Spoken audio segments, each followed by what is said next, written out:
इस वीडियो में acid base और साल्ट के संदर्भ में चर्चा करेंगे हम। एसिड क्या है, बेस क्या है, साल्ट क्या है। एसिड का क्लासिकल कॉन्सेप्ट है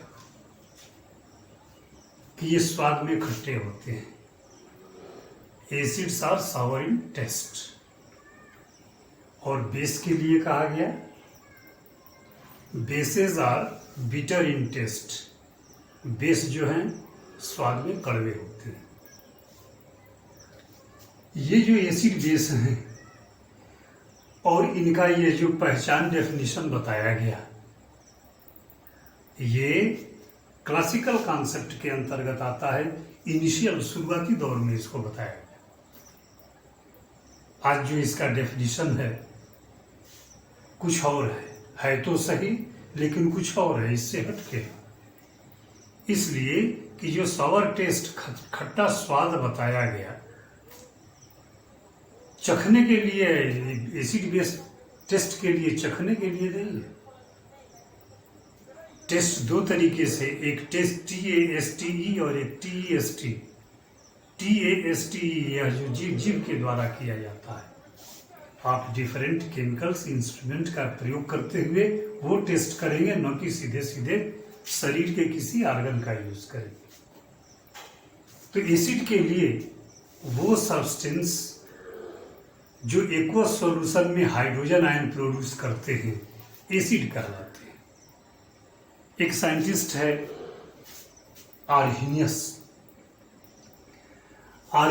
के अकॉर्डिंग दो substances which are able to produce hydrogen ion when they come in contact with water। Acid वो है जो जल के संपर्क में आने पर हाइड्रोजन आयन प्रोड्यूस करता है। और यह भी शर्त है कि केटायन जब भी देगा हाइड्रोजन आयन देगा। हाइड्रोजन आयन के अतिरिक्त और कोई दूसरा केटायन नहीं हो सकता। जैसे HCl है, और जब इसका संपर्क बनाएंगे पानी से तो ये हाइड्रोजन आयन देगा और क्लोराइड आयन देगा। दो तरीके का आयन दिया, एक जो है केटायन है और दूसरा जो है एनायन है। H2SO4 है, नाम है इसका सल्फ्यूरिक एसिड। और यह जब पानी के सानिध्य में कांटेक्ट में आता है तो ये हाइड्रोजन आयन प्रोड्यूस करता है और एनायन के रूप में सल्फेट आयन प्रोड्यूस करता है। दो तरह के आयन हो गए, केटायन एनायन। एक और एसिड अगर देखा जाए तो HNO3 नाइट्रिक एसिड है। और यह जब जल के संपर्क में आता है तो यह हाइड्रोजन आयन और नाइट्रेट आयन प्रोड्यूस करता है। इसमें ध्यान देने योग्य बात यह है कि जितने भी एसिड हैं सबका केटायन हाइड्रोजन आयन है। इसीलिए परिभाषा में कहा गया है कि जो एसिड्स हैं केटायन के रूप में सिर्फ हाइड्रोजन आयन प्रोड्यूस करते और कोई केटायन नहीं देते। जबकि एनायन कुछ भी हो सकता है, क्लोराइड हो सकता है, सल्फेट हो सकता है, नाइट्रेट हो सकता है, ऑक्जिलेट हो सकता है। OH- यानी हाइड्रोक्सिल आयन को छोड़ के कोई भी एनायन हो सकता है। क्या शर्त है एसिड के लिए कि एसिड जब पानी के संपर्क में आएगा तो केटायन के रूप में सिर्फ हाइड्रोजन आयन ही प्रोड्यूस करेगा और कोई केटायन नहीं। जबकि एनायन के रूप में कुछ भी हो सकता है, nitrate, chloride, sulphate, oxalate, borate, कुछ भी हो सकता है। अगर बेस के संदर्भ में देखा जाए तो NaOH बेस है। इसको जब पानी में डिजॉल्व करेंगे तो यह सोडियम आयन और हाइड्रोक्साइड आयन में कन्वर्ट हो जाएगा, टूटेगा। अगर अगला कोई बेस KOH यह दूसरा है, इसका जब डिसोसिएशन करेंगे तो यह पानी में आने के बाद पोटेशियम आयन देगा और OH माइनस हाइड्रोक्सिल आयन देगा। एक और ले लीजिए, NH4OH ammonium hydroxide, ammonium hydroxide यह जल के संपर्क में आएगा तो अमोनियम आयन प्रोड्यूस करेगा और OH माइनस आयन प्रोड्यूस करेगा। इसमें भी ध्यान से देखें कि जो बेस है इसका केटायन कुछ भी हो सकता है, sodium ion, potassium ion, ammonium ion, जबकि इसका एनायन जो है सिर्फ हाइड्रोक्सिल आयन है, OH माइनस। यानी बेसेज डिसोसिएशन पर एनायन के रूप में सिर्फ हाइड्रोक्सिल आयन देते हैं, जबकि केटायन कुछ भी हो सकता है। यहाँ देखेंगे एसिड्स जल के संपर्क में आने पर केटायन के रूप में हाइड्रोजन आयन देते हैं, जबकि एनायन कुछ भी हो सकता है। एनायन जो है कुछ भी हो सकता है। यानी एसिड का मेन कंपोनेंट हाइड्रोजन आयन है, बेस का मेन कंपोनेंट हाइड्रोक्सिल आयन है। एसिड बेस का पहचान है substances which are able to produce hydrogen ion as a cation in aqueous solution are known as acids, while those substances which produce only hydroxyl ion when they come in contact with water that are known as bases।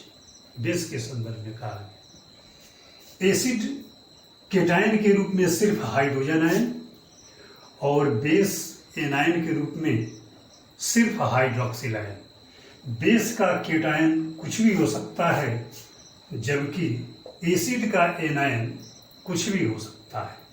कुछ भी में यह जो anion है hydroxyl ही होगा और कोई anion नहीं हो सकता, क्लोराइड ब्रोमाइड नहीं हो सकता।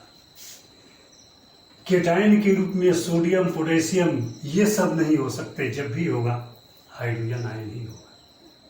जो यह रूल है क्या, कॉन्सेप्ट एसिड बेस का किसका है, आर्हीनियस का। Arrhenius concept of acid and base.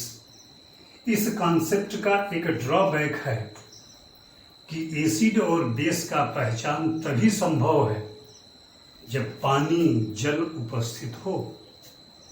पानी के एब्सेंस में एसिड बेस का आइडेंटिफिकेशन पहचान संभव नहीं है। वो सब्सटेंसेज जो ब्लू लिटमस पेपर को रेड में चेंज कर देते हैं वो भी एसिड हैं।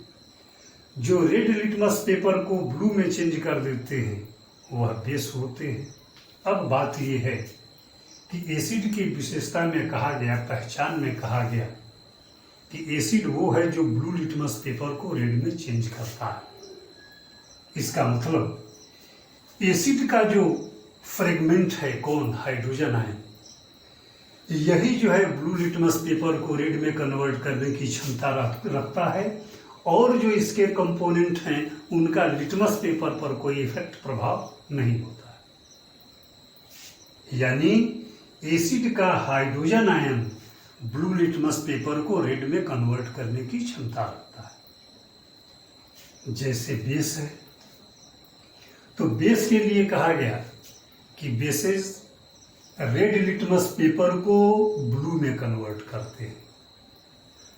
तो रेड लिटमस पेपर को ब्लू में कन्वर्ट करने का काम बेस में उपस्थित हाइड्रोक्सिल आयन करता है, न कि उसके अदर जो फ्रेगमेंट ये सब दिखाई दे रहे हैं। बेस का हाइड्रोक्सिल आयन ही रेड लिटमस पेपर को ब्लू में कन्वर्ट करने का काम करता है। यही वजह है कि एसिड के लिए कहा गया कि एसिड केटायन के रूप में हाइड्रोजन आयन और बेस एनायन के रूप में हाइड्रोक्सिल आयन देंगे। जो आर्हीनियस कॉन्सेप्ट है एसिड बेस का, उसका सबसे बड़ा एक ड्रॉबैक है कि एसिड और बेस का पहचान जल के उपस्थिति में ही किया जा सकता है। पानी के एब्सेंस में एसिड बेस का पहचान आर्हीनियस कॉन्सेप्ट के अकॉर्डिंग्स असंभव है, नहीं पहचान कर पाएंगे। इसका एक जीता जागता एग्जाम्पल है, आपके एनसीईआरटी बुक में मेंशन भी है कि जब सोडियम क्लोराइड का रिएक्शन कॉन्सनट्रेट सल्फ्यूरिक एसिड से कराते हैं तो HCl गैस बनती है और सोडियम सल्फेट बनता है। जो यह गैस है ये वहां से चलती है और जहां भी गैस का प्रेजेंस हो रहा है उसके प्रेजेंस के पास जब रेड लिटमस पेपर ले जाएंगे तो इस गैस का रेड लिटमस पेपर पर कोई प्रभाव नहीं होता है। इसका मतलब कि यह एसिडिक बिहेवियर का नहीं है, ऐसा नहीं है। बात यह है कि जो आर्हीनियस का कॉन्सेप्ट है एसिड के लिए, acids are those substances which are able to produce hydrogen ion when they come in contact with water। पानी के एब्सेंस में ये HCl जो है, जो इसका गैसियस स्टेट है, यह ब्लू लिटमस पेपर को रेड में कन्वर्ट नहीं कर पाता है। किस परिस्थिति में यह एसिड जैसे बिहेव करेगा, तो उसके लिए जो सूखा सूखा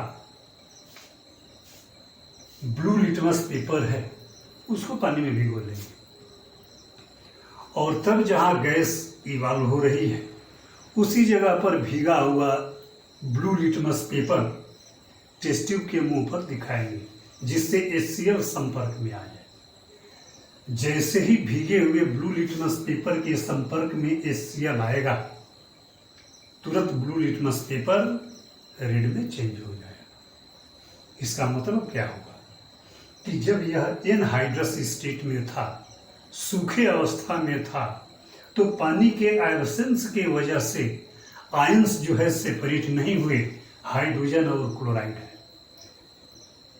जब यह सूखे अवस्था में था, गैसियस स्टेट में था, तो आयंस सेपरेट नहीं थे, एक पास थे, ये आयोनाइज नहीं था।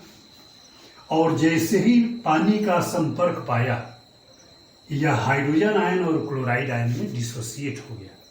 यही हाइड्रोजन आयन जो है ब्लू लिटमस पेपर को रेड में कन्वर्ट अथवा चेंज करने का काम करता है, हाइड्रोजन आयन की विशेषता है। तो सूखे अवस्था में इसका प्रभाव जो है लिटमस पर कुछ नहीं है, और जैसे ही ये भीगे अवस्था में आता है, पानी के प्रेजेंस में आता है, तुरंत अपना भी जो एसिडिक बिहेवियर है वो शो करता है।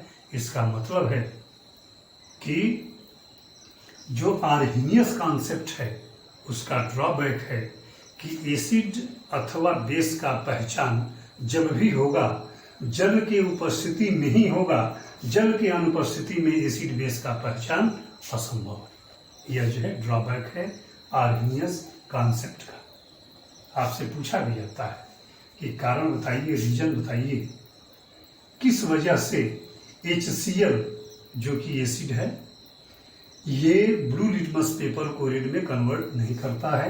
इसका जवाब यही है कि यह जो है सूखे अवस्था में है, और सूखे अवस्था में है यानी एनहाइड्रस है, जल नहीं है। जल नहीं है तो इसका आयोनाइजेशन नहीं होगा, यानी इस तरीके से इसका डिसोसिएशन नहीं होगा। जब ऐसे नहीं होगा तो यह चीज एब्सेंट होगा, और इसी के लैकनेस के वजह से यह HCl जो है ब्लू लिटमस पेपर को रेड में कन्वर्ट नहीं कर सकेगा। एसिड बेस में ये एसिड के लिए है जो सूखे अवस्था में अपना पहचान खो देता है।